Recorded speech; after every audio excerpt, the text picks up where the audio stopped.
Hello friend, multi institute में आपका स्वागत है। आज आपको लेके चलते हैं लैपटॉप की क्लास में, जहाँ सर बच्चों को लाइव प्रैक्टिकल करा रहे हैं। सर एक्चुअली क्या है कि ये मेरा क्या है सोनी का लैपटॉप है और ये एक कस्टमर का है। मेरे पास आया था और बताया कि सर ये लैपटॉप बिल्कुल ऑन नहीं हो रहा या क्या प्रॉब्लम है। तो मैं अभी चेक नहीं किया, मैं अभी चेक करने वाला हूँ और मैं आप लोग को लाइव के सीसीटी दिखाता हूँ कि लैपटॉप में क्या प्रॉब्लम है, लैपटॉप किस तरीके से ऑन होगा, डेड है या हाफ डेड है या नॉट डिस्प्ले है। अब मैं इसको फाइंड आउट करके क्या करूँगा, इसको प्रॉब्लम को रिजॉल्व करूँगा। तो गाइस आप देख सकते हैं ये सोनी कंपनी का लैपटॉप है और ये देख सकते हैं इसका मॉडल नंबर क्या है। तो ये दिखा सकते हैं सर, देखिए यहाँ पे सोनी का है, ये आपका पर्सनल कंप्यूटर, यहाँ देख सकते हैं इसका मॉडल नंबर है PCG 71811W के नाम से है। ये आपका इसका मॉडल नंबर हो गया। अब ये सर मैं देखना चाहता हूँ कि सबसे पहले क्या है कि कभी कभी ऐसा भी होता है कि अगर लैपटॉप आपके पास अगर ऑन नहीं हो रहा तो क्यों नहीं ऑन हो रहा। तो सबसे पहले मैं चेक करूँगा, एक बार लैपटॉप को ऑन करके देखता हूँ। मैं लैपटॉप को ऑन करके बाद सबसे पहले क्या करूँगा, इसका एक बार बैटरी को मैं निकाल देता हूँ। एक बार बैटरी को रिमूव कर देता हूँ और बैटरी को रिमूव करने के बाद एक बार मैं देख लेता हूँ कि क्या कंडीशन बन रहा है, क्या कंडीशन नहीं बन रहा है। एक बार मैं चेक कर लूँगा। देखिए मैंने बैटरी रिमूव कर दिया। अब बैटरी रिमूव करने के बाद क्या करेंगे, ये मेरा डी सप्लाई मशीन है, देख सकते हैं आप। और मैं ये बताने वाला हूँ कि अगर क्योंकि ऑलरेडी क्या है कि किसी कस्टमर ने मुझे क्या दिया, एडाप्टर चार्जर नहीं दिया। जब चार्जर नहीं देगा हो सकता है आपका बैटरी ख़राब हो सकता है बैटरी लीकेज हो। तो सबसे पहले क्या करते हैं हम लोग, अगर आपको लैपटॉप रिपेयरिंग को करना चाहते हो या लैपटॉप रिपेयर करना चाहते हो, किसी भी कंपनी का हो या किसी ब्रांड का हो, तो ये मशीन का रखना क्या होता है, कंपलसरी होता है। इस मशीन का नाम क्या होता है, DC सप्लाई मशीन। ऐसे क्या होता है कि जितने भी ब्रांड का लैपटॉप है ये क्या करता है, एज ए एडाप्टर से जैसे काम करता है। लैपटॉप को ऑन कर सकते हैं, क्यों, इसलिए कि किसी भी लैपटॉप ऑन करने के लिए आपको क्या चाहिए, V मतलब वोल्टेज हुआ और A मतलब क्या हुआ, एम्पियर हुआ। तो वोल्टेज एम्पियर दोनों होना चाहिए। तो सबसे पहले मैं क्या करता हूँ, अब ये देखिए ये मेरा कनेक्टर हो गया। अब देखिए डी सप्लाई मशीन का क्या करना पड़ेगा, यहाँ पे मैं लगाता हूँ कनेक्टर। तो ये कनेक्टर मैं एक बार मैं लगा चेक कराता हूँ। सबसे पहले मैं यहाँ पे एक बार मशीन को एक बार मैं देख लेता हूँ। जैसे मेरे पास यह क्या, ये देखिए ये लैपटॉप का कनेक्टर है, हर कंपनी का लैपटॉप है। जैसे मान लीजिए ये लिनोवा का हो गया, यहाँ पे जाइएगा सपोर्ट मान लीजिए ये भी लिनोवा का हो गया। यहाँ जाइएगा ये आपका डेल कंपनी का लैपटॉप हो गया, ये मेरा HP कंपनी का हो गया। जब आप लोग काम कीजिएगा ना तो आपको पता चल जाएगा कि किस कनेक्टर का क्या क्या यूटिलाइज होता है और किस कंपनी में क्या कनेक्टर लगा सकते हैं। ओके, अब मेरे सोनी का लैपटॉप है तो सोनी के लैपटॉप में मैं देखता हूँ कि कौन सा कनेक्टर लगेगा, क्योंकि ऑलरेडी जब आप काम कीजिएगा ना तो आपको देखिए ये लगेगा, लगा दिया। अब मैंने निकाल दिया। अब निकालने के बाद क्या करना है, इसको कनेक्ट कर दिया। मैंने इसको लगा दिया और लगाने के बाद क्या करना है, लगाने के बाद देखिए एक बार ये मेरा DC जैक पोर्ट होता है, मैं इसको यहाँ पे अटैच कर देता हूँ। देखिए एक बार मैंने इसको यहाँ से अटैच कर दिया, ये लगा दिया यहाँ पे। अब लगाने के बाद क्या करना है कि मैं यहीं से कंफर्म कर दूंगा कि लैपटॉप मेरा ऑन होगा या लैपटॉप मेरा ऑन नहीं होगा। तो मैं यहाँ पे एक बार चेक कर लेता हूँ, गौर से देखिए। एक बार मैंने लगा दिया, देखिए लगा दिए। लगाने के बाद क्या हुआ कि मैंने इसको देखिए मैंने आउटपुट दिया, एम्पियर कितना दे रहा है, 0.017 दे रहा है। अगर किसी भी लैपटॉप में अगर एम्पियर 5 से ऊपर दे रहा हो, इसका मतलब ये निकलता है कि आपका 90 वोल्ट ओके 100%। 90 वोल्ट शॉर्टिंग नहीं है, 3.5 की भी शॉर्टिंग नहीं है, LDO भी बन रहा है और 3.5 भी बन रहा होगा। इस कंडीशन में आपका चांसेस होता है कि लैपटॉप 95% ऑन हो जाए, 95% ऑन हो जाए। अब देखिए सबसे पहले क्या है कि मैं कंफर्म करना चाहता हूँ कि 90 वोल्ट ओके है, ये आपका LDO ओके है। तो मैं आसान तरीका बताने वाला हूँ। ये देखिए बैटरी के डेटा क्लॉक है, बताया था आप लोगों को क्लास के अंदर, पिछले क्लास के अंदर, कि अगर बैटरी के डेटा क्लॉक पे और बैटरी डिटेक्टिव पे अगर 3.3 वोल्ट आ रहा है, इट्स मीन्स मेरे LDO बन चुका है। LDO मैंने आयो से क्या है, LDO निकल कर किसको दे रहा है, बैटरी कनेक्टर के डेटा क्लॉक पे। मैं चेक करने वाला हूँ, देखिएगा।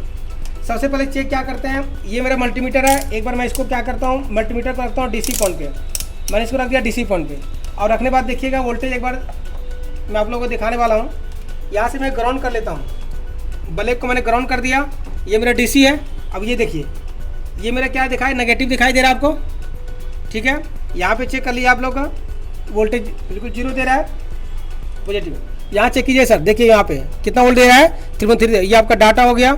आगे चेक कीजिए, यहाँ पे क्लॉक हो गया, यहाँ भी चेक कर सकते हैं और यहाँ भी चेक कर सकते हैं। देखिए तो यहाँ पे क्या दिया, यहाँ पे 2 आपका डाटा दे दिया है और यहाँ पे क्या दे दिया, क्लॉक दे दिया। और ये मेरा लिखा है बैटरी प्रजेंट और ये पिन क्या दिया, NC दिया और ये मेरे क्या ग्राउंड दे दिया। तो इससे पता ये चल चुका है कि आपका मेरा 90 वोल्ट शॉर्ट नहीं है, आपका LDO भी शॉर्ट नहीं है, LDO बन चुका। अगर आपके पास कभी भी लैपटॉप लेकर के आया, आपको देखना है कि आपको लैपटॉप रिपेयर करना डेड है, तो मैं यहीं से आप कंफर्म कीजिएगा।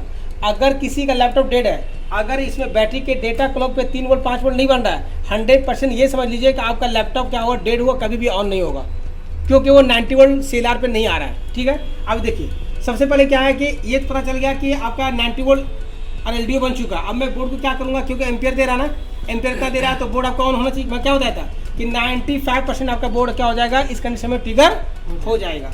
अब सबसे पहले क्या करते हैं, मैं एक बार बोर्ड को मैं ट्रिगर कराता हूँ। देखिए कि देखते हैं बोर्ड में क्या प्रॉब्लम आ रही है, क्योंकि ये कस्टमर का है। मैं सबसे पहले क्या करता हूँ, मैं ये लैपटॉप ले गया और मैं एक बार दिखाता हूँ आप लोग को गौर से। ठीक है, ये आपका सर ये लैपटॉप है। मैं इसको क्या करता हूँ, ये मैं इसको पावर दे दिया, एम्पियर ठीक ठाक दिखाई दे रहा है आपको, दिखाई दिया। अब मैं क्या करूँगा, जैसे मैं लैपटॉप को ऑन करूँगा, देखिए यहाँ पे मैं लैपटॉप को प्रेस किया, देखिए लैपटॉप एक बार ट्रिगर हुआ, लैपटॉप ट्रिगर हो चुका है। देखिए एम्पियर कितना दे रहा है, 1.211 दे रहा है। आपका एम्पियर दे रहा है, एम्पियर पे लोड नहीं ले रहा है। देखिए एक बार गौर से देखिएगा आप लोग, एम्पियर कितना दे रहा है, 1.185 दे रहा है। मतलब ये क्या है कि मैं श्योर हो सकता हूँ कि अगर किसी भी कंपनी का लैपटॉप आ जाए, देखिए एम्पियर 1100 दे रहा है, 1200 दे रहा है, मगर क्या होता है डेटा इसका नहीं बन पा रहा है। तो कंफर्म ये है कि 100% क्या होगा कि मैं एक बार चेक कर लूँगा और बताऊँगा कि क्या इसमें कंफर्म है। हो सकता है इसका रैम का भी डेटा खराब हो सकता है इसमें रैम भी खराब हो है। देखिए सर लैपटॉप ऑन हो चुका है, देखिए यहाँ भी दिखा सकते हैं आप लोग। क्या लॉक है, बिल्कुल ऑन नहीं हो रहा। इसका मतलब ये देखिए यहाँ भी देख सकते हैं, देखिए डिस्प्ले बिल्कुल नहीं आ रहा है। यहाँ देखिए बिल्कुल डिस्प्ले नहीं आ रहा है। जब ये डिस्प्ले कुछ नहीं आ रहा है तो इसका मतलब निकलता है लैपटॉप ऑन है, लैपटॉप ऑन है, मैं डिस्प्ले नहीं आ रहा है। तो डिस्प्ले नहीं आ रहा है तो उसके बहुत सारे रीज़न होते हैं। आपको तो लैपटॉप खोलना होगा, तो सबसे पहले मैं एक बार रैम भी चेक करूंगा। हो सकता है कि मान लीजिए आपका मदरबोर्ड से इश्यू हो सकता है आपका रैम खराब हो, प्रोसेसर खराब हो सकता है बायस प्रोग्रामिंग करना हो, बहुत सारे रैम से बहुत सारे डिस्प्ले का इशू आता है। तो सबसे पहले मैं क्या करूँगा, लैपटॉप को मैं एक बार बंद, एम्पियर देखिए अभी डिस्प्ले नहीं आ रहा, 100% रैम का इशू होगा। यहाँ पे इसको बंद कर देता हूँ। अब बंद करने के बाद क्या करना है कि एक बार मैं लैपटॉप को मैं क्लोज कर देता हूँ और मैं बैक साइड में रैम को ओपन करता हूँ। कॉन्सेप्ट क्लियर है? देखिए आप लोग, सबसे पहले क्या करना है, ये मेरा रैम का कवर है, मैं इसको एक बार रिमूव कर लेता हूँ। मैंने रिमूव कर दिया और रिमूव करने के बाद देखिए ये भी आपका रैम लगा हुआ है। मैं इसको मैं हल्का सा यहाँ पे इसको मैं निकाल देता हूँ प्रॉपर तरीके। कभी भी रैम को निकालना होगा, कभी भी रैम निकालना हो, यहाँ भी जाइए एक बार, यहाँ भी निकाल सकते हैं और यहाँ भी देख सकते हैं, यहाँ भी आप निकाल सकते हैं। सर मैंने निकाल दिया और निकालने के बाद देखिए अब ये रैम है तो यहाँ दिखा सकते हैं आप। देखिए यहाँ पे क्या लिखा है, 1.5 वोल्ट लिखा हुआ, दिखा सकते हैं गौर से। देखिए यहाँ पे कितना है, 1.5 वोल्ट है। ये 100% क्या है कि DDR3 रैम लगेगा। DDR अगर यहाँ पे 1.35 वोल्ट है तो PC3L DDR3 रहेगा। मैं बताने वाला हूँ कि जितने भी लैपटॉप अभी आपके पास आ रहे हैं, हो सकता है PC3 लगे या हो सकता है PC3L लगे। अगर PC3 अगर लगेगा तो 1.5 वोल्ट होगा रैम स्लॉट पे।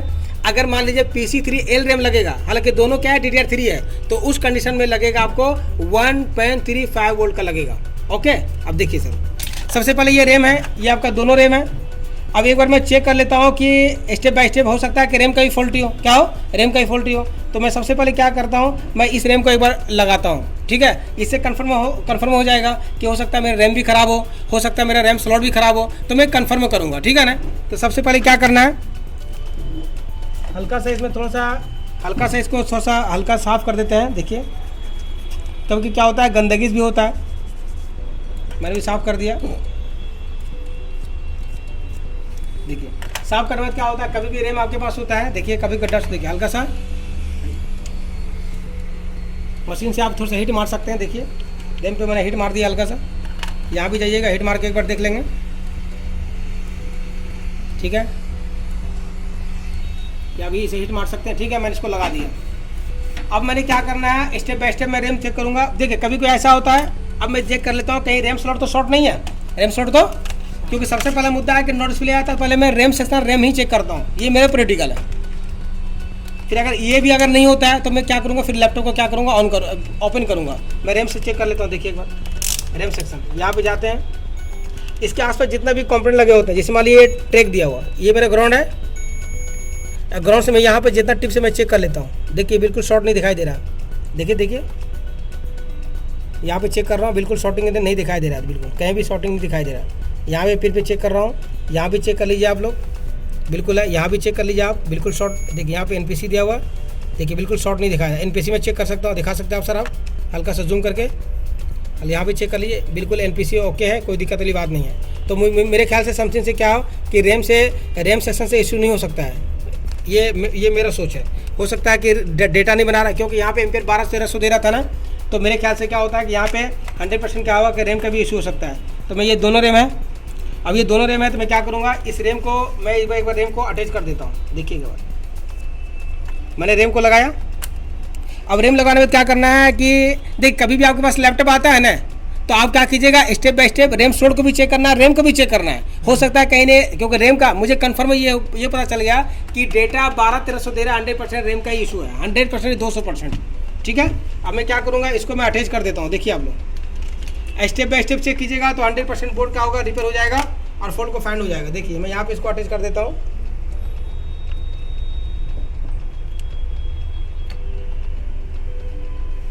मैंने इसको लगा दिया। अब ये लगाने के बाद क्या कीजिएगा, देखिएगा गौर से आप लोग, मैं लैपटॉप को मैं क्या करता हूँ, ट्रिगर कराता हूँ। देखिए एक बार मैंने आउटपुट सप्लाई दिया, एम्पियर तो ठीक ठाक दे रहा है, कोई दिक्कत वाली बात नहीं है।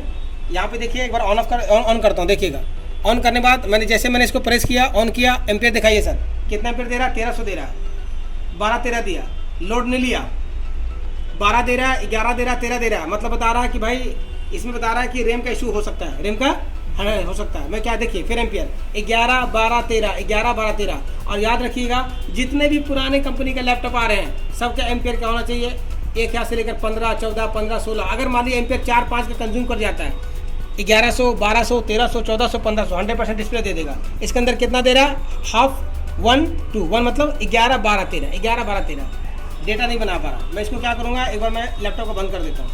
लैपटॉप बंद हो चुका है, वहाँ एम्पियर दिखाइए, बिल्कुल लैपटॉप बिल्कुल बंद हो चुका है। अब लैपटॉप बंद हो चुका है तो मैं एक बार क्या करूँगा, एक बार मैं रैम को फिर दोबारा निकाल दूंगा, रैम को मैं दोबारा निकालूंगा। देखिएगा रैम निकाल दिया, फिर मैं रैम को लगा देता हूँ। रैम को मैंने लगा दिया। कॉन्सेप्ट क्लियर है। अब ये रैम लगाने के बाद मैं अभी स्लॉट चेक कर रहा हूँ, हो सकता है रैम भी खराब हो सकता है, स्लॉट भी खराब हो, है ना। तो मैं इसी का रैम लगाया मैंने अभी। मैं यहाँ पे क्या करूँगा, ठीक है, क्लियर है कॉन्सेप्ट है। कितना एम्पियर दे रहा है, 9 दे रहा है। एक बार लैपटॉप को फिर मैं ऑन करता हूँ। मैंने लैपटॉप ऑन कर दिया, ऑन हो गया। यहाँ दिखा सकते हैं लैपटॉप ऑन, यहाँ भी देखिए 12-13 दे रहा है। इसका मतलब ये निकलता है कि अगर रैम स्लॉट अगर शॉर्ट होता तो पहली बात लैपटॉप ऑन होता ही नहीं, लैपटॉप ऑन होता ही नहीं। तो आपका रैम स्लॉट शॉर्ट नहीं है, 100% क्या हुआ कि रैम का इशू हो रहा है। मैं इसको बंद कर देता हूँ। बंद करने के बाद क्या करना है, बंद करने के बाद मैं कर रहा हूँ, सबसे पहले क्या है कि मैं ऐसा काम करता हूँ कि मैं लैपटॉप में रैम निकाल देता हूँ। लैपटॉप में रैम निकालने के बाद मेरे पास बहुत सारे क्या होते हैं लैपटॉप को, देखिए यहाँ पे दिखाइए सर एक बार, यहाँ पे क्या लिखा हुआ है, 2 GB रैम है। ये देखिए यहाँ पे लिखा हुआ PC3 लिखा हुआ है, दिखाइए गौर से यहाँ थोड़ा सा, यहाँ PC3 लिखा हुआ है। कॉन्सेप्ट क्लियर है। अब मेरे पास क्या होता है, रैम है, तो मैं एक बार रैम अपना बहुत सारा रैम होता है, दिखाइए रैम सर। मैं रैम रखता हूँ, देखिए ये बहुत सारा रैम है, मैं एक बार चेक करा सकता हूँ। हमारा ये रैम है, ये दिखाइए इधर सर, यहाँ पे क्या लिखा PC2 DDR2 है। यहाँ जाइएगा, यहाँ भी देख सकते हैं PC, यहाँ लिखा है PC2, ये DDR2 है। ये नहीं, ये मेरा लैपटॉप है, क्योंकि हम लोग काम करते हैं, मुझे पता चलता है DDR3 का। अगर नहीं समझ में आता तो एक बार लगा के वो चेक कर सकते हैं, कोई दिक्कत वाली बात नहीं। देखिए मैं कैसे लगा रहा हूँ, मैं अगर DDR2 को लगाऊंगा लगेगा सर, देखिए इसका कट अलग है, दिखा सकते हैं सर। अगर मैं इसको मैं यहाँ पे लगाऊंगा, देखिए यहाँ लग रहा है, नहीं लग रहा ना, इसका कट अलग है, देखिए, तो दिक्कत हो जाएगी। मैं क्या करूँगा, इसको लगा दूंगा। मैं रैम को लगा देता हूँ। रैम लगाने के बाद क्लियर हो जाएगा कि आपका क्या है कि रैम स्लॉट से दिक्कत है या रैम से दिक्कत। मैं अपना रैम लगा रहा हूँ सर, ठीक है। एम्पियर क्या दे रहा था, 11-12। उसको गौर कीजिएगा आप लोग, क्योंकि रिपेयरिंग में क्या होता है कि आपका ट्रबल शूटिंग करना पड़ता है, फॉल्ट फाइंड करना पड़ता है।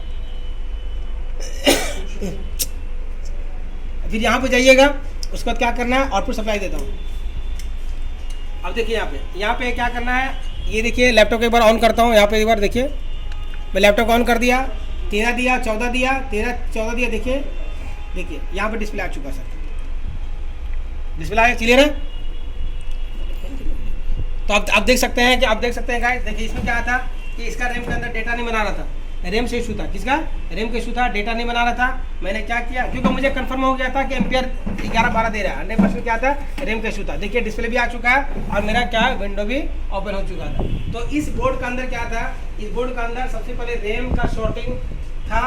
मैंने रैम को चेंज किया, आपका बोर्ड में आपका डिस्प्ले आ चुका है। तो गाइस आप देख सकते हैं, इसी तरीके हमारे स्टूडेंट हैं जो कि लैब प्रैक्टिकल क्लास करते हैं। देखिए मेरा लैपटॉप प्रॉपर तरीके से ऑन हो चुका है। तो गाइस अगर आपको लैपटॉप का रिपेयरिंग कोर्स करना चाहते हैं, देखिए एम्पियर, या कंप्यूटर रिपेयरिंग करना चाहते हैं, या मोबाइल का हो, AC PCB का हो, या किसी भी कैटेगरी का हो रिपेयरिंग कोर्स करना चाहते हैं, तो आप आकर के मेरे पास डेमो क्लास लीजिए। और डेमो क्लास लेने के बाद क्या है कि फ्री क्या करिए, 1 या 2 दिन का डेमो क्लास लीजिए प्रॉपर तरीके से, और उसके बाद आप क्या कर सकते हैं, क्लास आप ज्वाइन कर सकते हैं। और पहले आप लैब देखिए सर, अगर आपको क्लास करना है तो सबसे पहले आप डेमो क्लास लीजिए। जब तक आप डेमो क्लास नहीं लीजिएगा तब तक प्रॉपर्टी से नॉलेज आपको नहीं हो पाएगा। तो गाइस, अगर आपको ये वीडियो अच्छा लगता है तो सबसे पहले मेरा ये है कि वीडियो को पहले एक बार क्या कीजिए, एक बार वॉच कीजिए अच्छे तरीके से। अगर वीडियो आपको समझ में आता है तो लाइक कीजिए, सब्सक्राइब कीजिए। Okay, thank you sir.